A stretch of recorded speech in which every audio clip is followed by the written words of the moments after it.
बिस्मिल्लाहिर्रहमानिर्रहीम। मैं हूँ अदील सादिक एडवोकेट। आज का जो हमारा टॉपिक है इसमें हम डिस्कस करेंगे इंक्वायरी को जो कि कंप्लेंट केस में की जाती है। अगर आप इसका जो रेलिवेंट सेक्शन है वो 202 है, इसमें इंक्वायरी का वर्ड भी यूज़ हुआ है और इन्वेस्टिगेशन का वर्ड भी यूज़ हुआ है। तो इसमें जब कंप्लेंट फाइल हो जाती है तो उसके बाद जो है जिस कोर्ट में जो कंप्लेंट फाइल की जाती है, अगर उसके पास अख्तियार समाअत हो तो वो कोर्ट और वो कोर्ट जिसको जो है वो कंप्लेंट जो है वो ट्रांसफ़र की जाती है, भेजी जाती है 190 जो सब सेक्शन 3 है या 192 सेक्शन है, 191 है इसके तहत। वो जो कोर्ट होती है उसने कंप्लेनेंट को एग्ज़ामिन करने के बाद और विटनेसेस को एग्ज़ामिन करने के बाद कॉल करना होता है अक्यूज़ को कि वो आएँ और जो है वो उनकी प्रेज़ेंस को कंपेल करे और उनके खिलाफ जो है वो ट्रायल को स्टार्ट करे। लेकिन उसमें एक एक्सेप्शन ये है कि अगर उनको वो ज़रूरी समझे और उनको ये लगे कि जो है वो प्रिमा फेसी केस जो है वो मेड आउट होता है या नहीं होता, इस चीज़ को वो इंश्योर करना चाहें या जो उसकी सैंक्टिटी को चेक करना चाहें कि क्या कंप्लेनेंट जो है वो सही बात कर रहा है, इस चीज़ को इंश्योर करने के लिए जो है वो वो इंक्वायरी करते हैं। जो वो इंक्वायरी है, जब वो इंक्वायरी का ऑर्डर होता है तो उस वक़्त तक जो होता है वो मुल्ज़मान की जो अटेंडेंस है या उनको जो कॉल किया जाता है उसको पोस्टपोन कर दिया जाता है। ये एक सिर्फ़ वो एक एक्सेप्शन आप कह लेंगे कि उस प्रोसीजर की ये एक एक्सेप्शन है। उसमें वो इंक्वायरी कंडक्ट करवाते हैं कि कंप्लेनेंट की जो वर्शन है या व्यू है, वो जो कंप्लेनेंट ने अलेज किया है, वो ठीक है या नहीं ठीक है। इस हद तक वो इंक्वायरी कंडक्ट करवाते हैं। अब उसमें जो इंक्वायरी की पार्ट्स हैं, वो खुद वो इंक्वायरी कंडक्ट कर सकते हैं। वो किसी सबॉर्डिनेट मजिस्ट्रेट साहब को भेज सकते हैं। अगर ट्रायल जो है जो इस्तगासा है वो tribal by the court of session हो, तो वो सबॉर्डिनेट मजिस्ट्रेट साहब को भेज सकते हैं।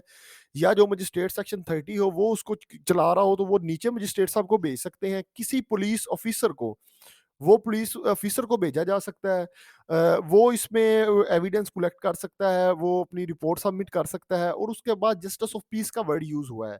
अब जिस वक़्त ये जस्टिस ऑफ पीस का वर्ड यूज़ हुआ था उस वक़्त से अगर वो ये एक डीपली बात है कि उस वक़्त जो जस्टिस ऑफ पीस था वो एएसजे के अलावा लोग भी होते थे। अब चूँकि अगर मजिस्ट्रेट साहब हैं तो जस्टिस ऑफ पीस जो है वो उनसे एएसजे साहब एडिशनल सेशन जज साहब होते हैं, वो उनसे अपर लेवल पे अपेक्स जगह पे होते हैं। तो लिहाज़ा अब ये प्रैक्टिस मौजूद नहीं है, लेकिन उससे पहले ये प्रैक्टिस मौजूद थी।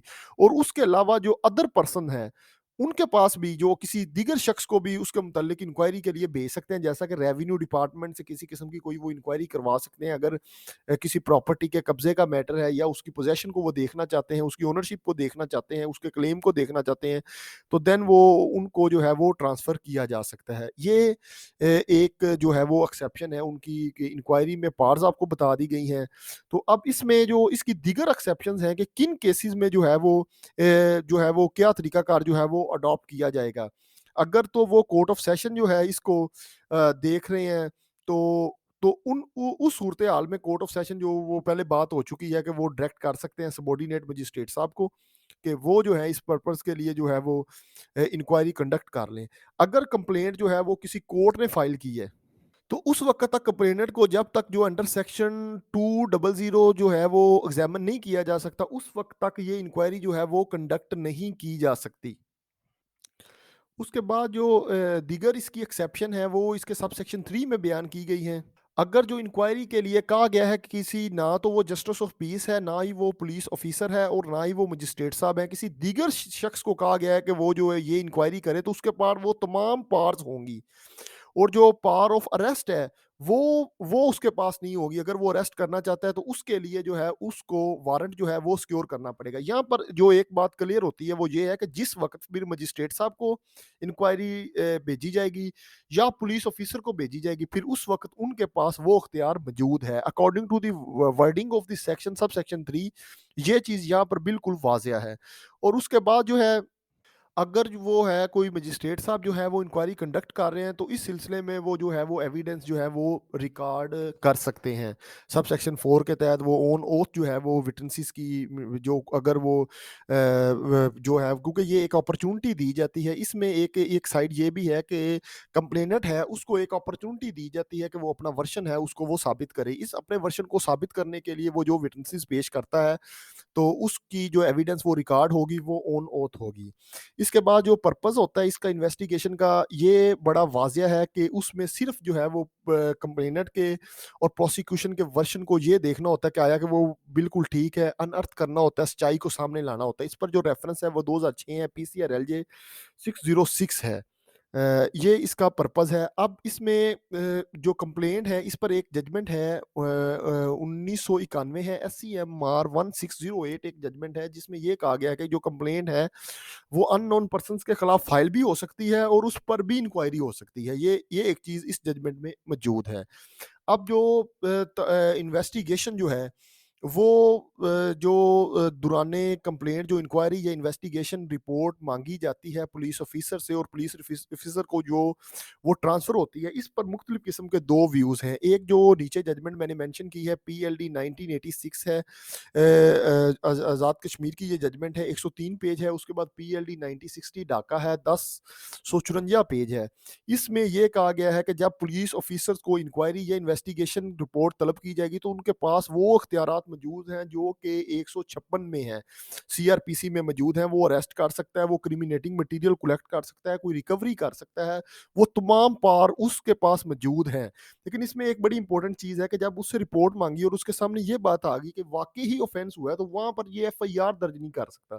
क्योंकि अगर आप बेयर रीडिंग देखें 154 की तो उसमें तो यही है जैसे ही इंफॉर्मेशन पुलिस ऑफिसर को मिलेगी तो वो एफआईआर दर्ज करेगा। लेकिन यहाँ पर वो नहीं कर सकता, बाकी तमाम अख्तियारात इस पॉइंट ऑफ व्यू के साथ ये मौजूद है। लेकिन इस पर एक एक ऑपोजिट भी है कि जो पुलिस रिपोर्ट मांगी जाती है 156 के तहत सॉरी 202 के तहत उसमें 166 वाली पार्स नहीं होती।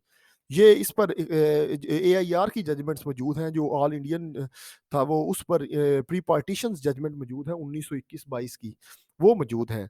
अब इसमें सेकंड इंक्वायरी की बाबत है कि अगर फर्स्ट इंक्वायरी जो है वो कंक्लूसिव नहीं है तो सेकंड इंक्वायरी भी हो सकती है, सैटिस्फैक्टरी नहीं है, मज़ीद इंक्वायरी उसका कॉन्सेप्ट भी मौजूद है। और सीक्रेट इंक्वायरी के मुतालिक एक जजमेंट का मैंने रेफरेंस दिया हुआ है 1991 पीसीआर एलजे नोट 127 है, पेज 93 है।